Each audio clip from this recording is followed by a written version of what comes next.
Hey friends. I um I had quite an interesting sort of insight show up this morning as I was sitting in meditation, doing my morning routine. I'm kind of gradually finding my way back to that. Um, it's funny because I'm coming back from a schedule that was just so different. Being in Houston, doing a show, being up late 5 nights a week, basically, and I'm adjusting. And I think I mentioned in one of my previous posts how I'm more comfortable on a daily rhythm that's really kind of in alignment with family life, which basically means going to bed early and getting up early.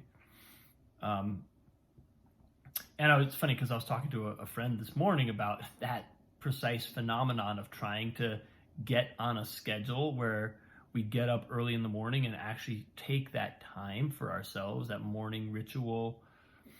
And we were joking about, how it's oftentimes, in my own experience of this, like I'll try to get myself to go to bed earlier so that I'll feel better in the morning and then begin waking up earlier.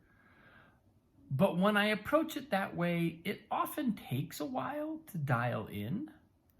Whereas if I just make myself get up in the morning, like I set my alarm for some ambitiously early time because I know that's the amount of time I want to spend on my morning routine, you only have to do that once or twice before you very quickly start making the appropriate adjustments on the other end. In other words, just getting down in early enough in time to make that morning wake up time feel possible, feel realistic.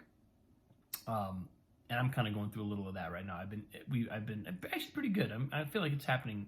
I'm adjusting relatively smoothly and relatively quickly. I might need to nudge myself for another couple days to kind of like actually give myself, because what I notice is that when I take the time in the morning, when I have that time, reframes my entire day. Just changes the whole day to have, not just to have meditated, but to have meditated for enough time that I can kind of go deep and have done Qigong enough that my body feels, it really is a matter of unraveling. These things I've learned more and more over the years. Qigong is like this physical unraveling. There's physical tension, and I get to shed it through the practice. Meditation is the same thing for even deeper levels: emotional tension, psychological, spiritual. I think if you talk to somebody like Sadhguru, they'd say you're dealing with karma. You're actually working through your karma in that meditative state, that process of holding our awareness is the process of working through our karma. And so, it's easy to see why that's such a priority in circles where we're really all about spiritual practice. Anyway, so that's all feeling good. I'm kind of, it's coming into focus. But what showed up this morning as an insight was I was sitting and I felt myself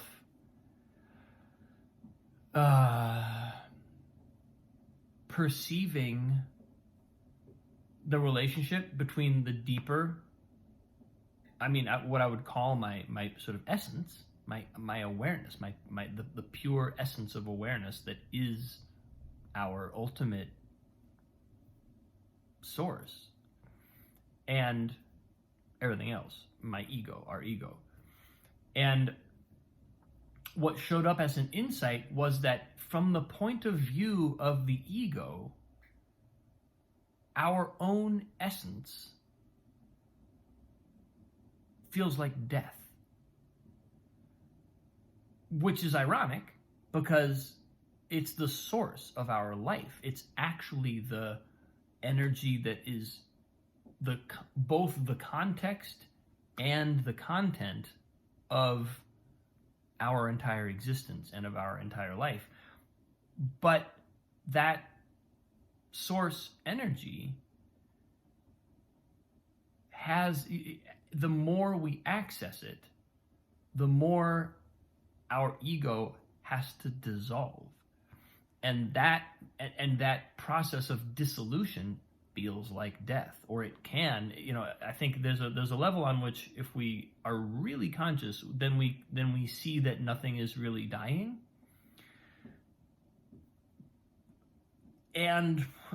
But there's also a level on which something is dying. The ego is dying, or aspects of the ego are dying, And so there's this kind of ironic sensation that can happen to us, which is that it feels like death to connect with life, with the source of all life. And that's just something that I find it kind of helpful to recognize, because it means that we don't. It means that there may be more than meets the eye to any experience. As the universe, the world, continuously challenges us to shed aspects of ourselves, to let go, or our ego gets challenged in these various ways, both through the process of spiritual practice, and also simply through the process of living life, of experiences in the world. Our ego is continuously being challenged to it's kind of like this weird feeling of our ego expands as it lets parts of itself go. So in other words, the ego isn't like a Lego sculpture where you add Legos to make it bigger. It's more like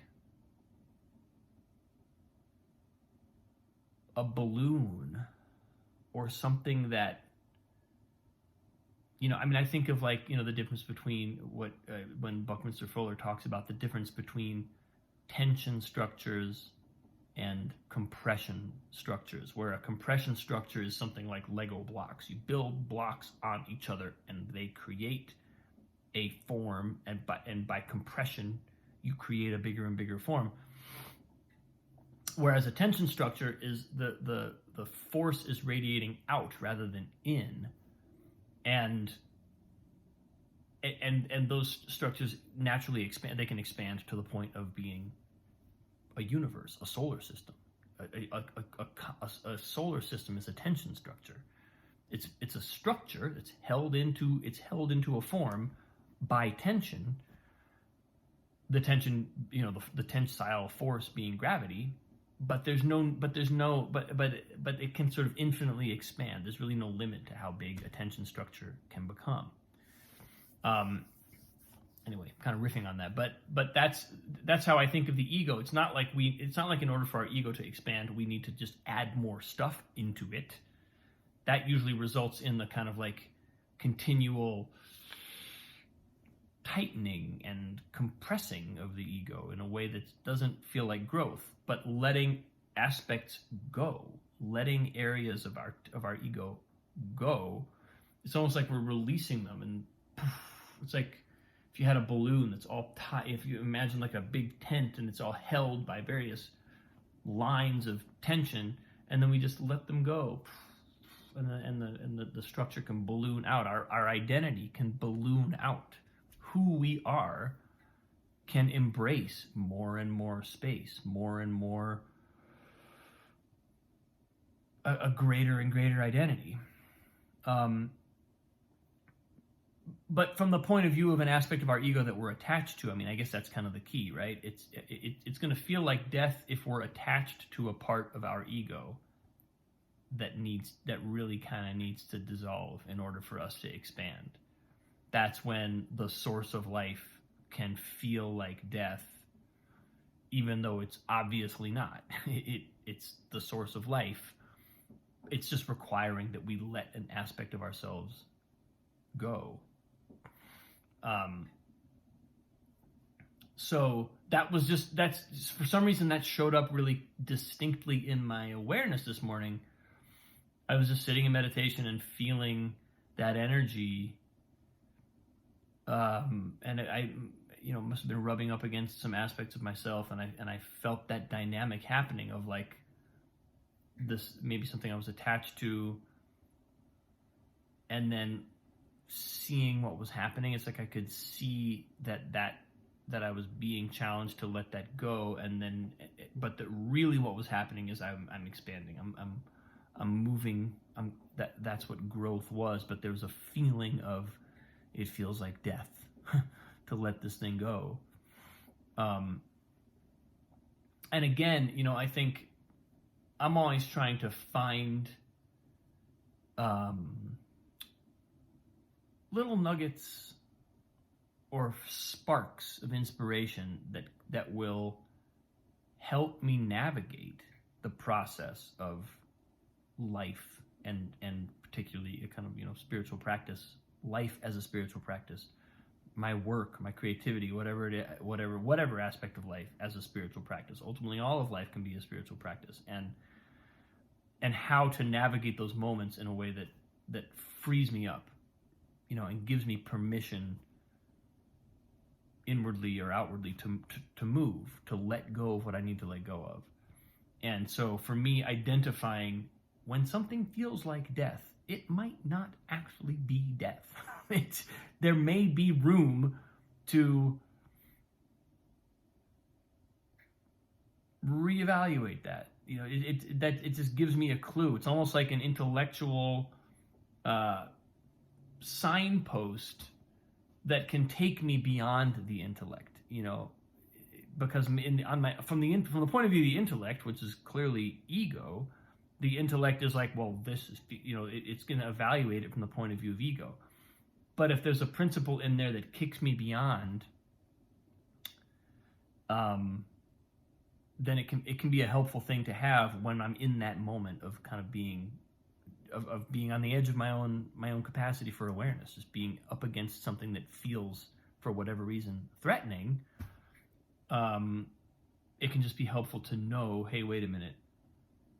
Last time this happened, it was actually okay when I stepped beyond this barrier that seems like it's preventing me from, who knows, dying or being dissolved in a way, losing some aspect of myself that feels essential, even though it isn't. So I guess I'm offering that as much to myself as anybody, but just as an understanding to take with us into spiritual practice, to just, I think, be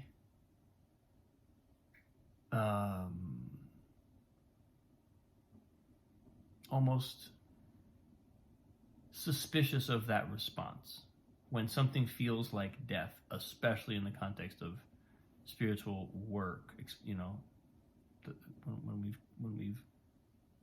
when we're actively engaging in that way, to be suspicious of that response when something feels like death, because there may be light. There may be light just on the other side of that feeling. There may be a whole different experience just waiting to kind of blossom if we can not let our ego's perspective rule the day. So that's really that was kind of showing up for me this morning and helping me to reevaluate and just, take a step back from some of the things in my life and be gentle. A lot of it amounts to being gentle with ourselves. Not failing to be rigorous or disciplined or accountable or awake, but gentle. Let that movement happen gently.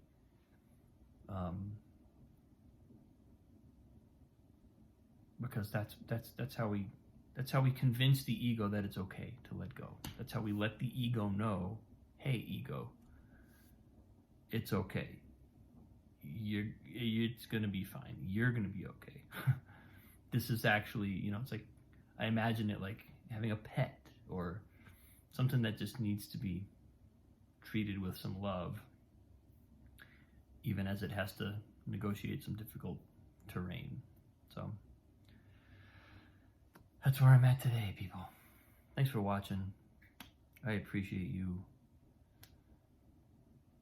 Yeah, I've gotten some wonderful feedback on this post over the last couple days, and I can't thank you enough. So much love. Have a great day. I'll see you tomorrow.